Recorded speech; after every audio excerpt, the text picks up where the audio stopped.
he saw the barrel where they was, and he said, fix me a cake first and all. And there was just enough always through that whole drought. But God took us in our vision to a basket mentality, to where we are coming into a place with Him that is more than enough. And that's what He desires for this church.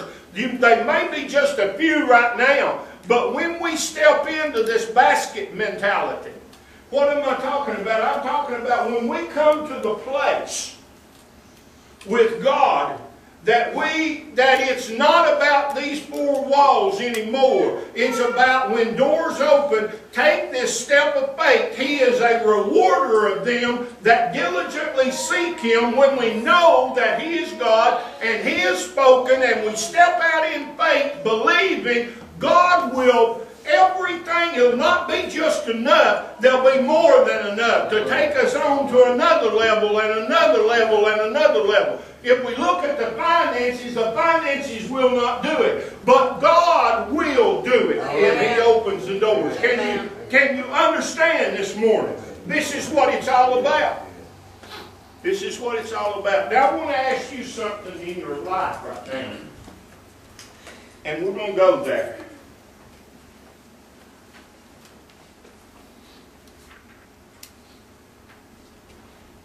What is your life like as far as God is concerned this morning in your life? Let's go to Genesis. Let's go to the great book of Genesis, chapter 22. This is what I want to look at here just a minute. And then we're going to look at something else. Let's read this. The great book of Genesis, chapter 22. Now it came to pass after those things that God tested Abraham and said to him, Abraham, He said, here I am. Then He said, take now your son, your only son Isaac, whom you love, and go to the land of Moriah, and offer him there as a burnt offering on one of the mountains of which I shall tell you. Now, if you want to read on through the 13 chapters right there, or the 13 verses, you'll see where Abraham brought Isaac there to offer him up. Even though the promise had already been given to Abraham, the covenant had already been cut with Abraham, so therefore he knew who God was.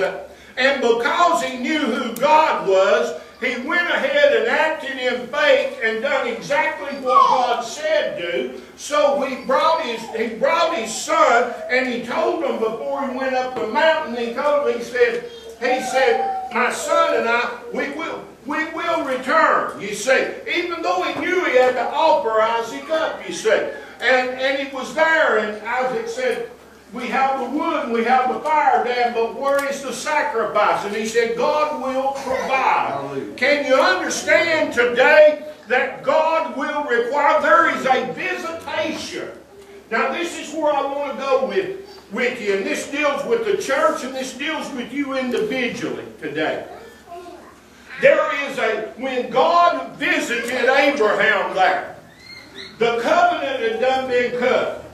And the church today wants to say the only visitation that God comes to is as at salvation. Can I tell you something? Abraham, the covenant had already been cut with Abraham. He already knew God. But there come a place of visitation with God. And when God came and brought them to that time of visitation, Abraham had to come to the place where he said, okay, my trust and my faith is in you, God. I know you promised me that Isaac here would plainly be the heir of all of this. I understand that. But because you said this,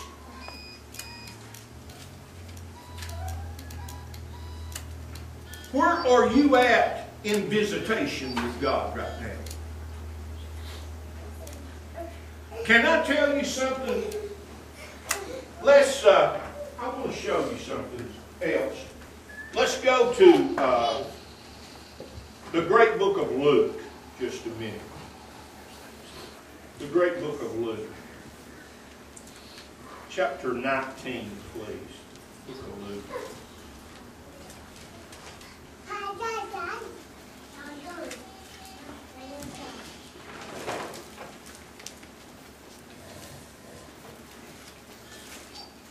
Okay.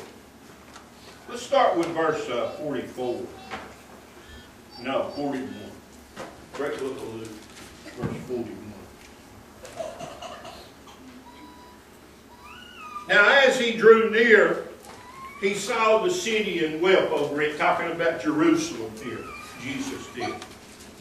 Wept over Jerusalem, saying, if you had known, even you especially, in this your day, the things that make for your peace or your freedom. I want you to catch this. But now they are hidden from your eyes.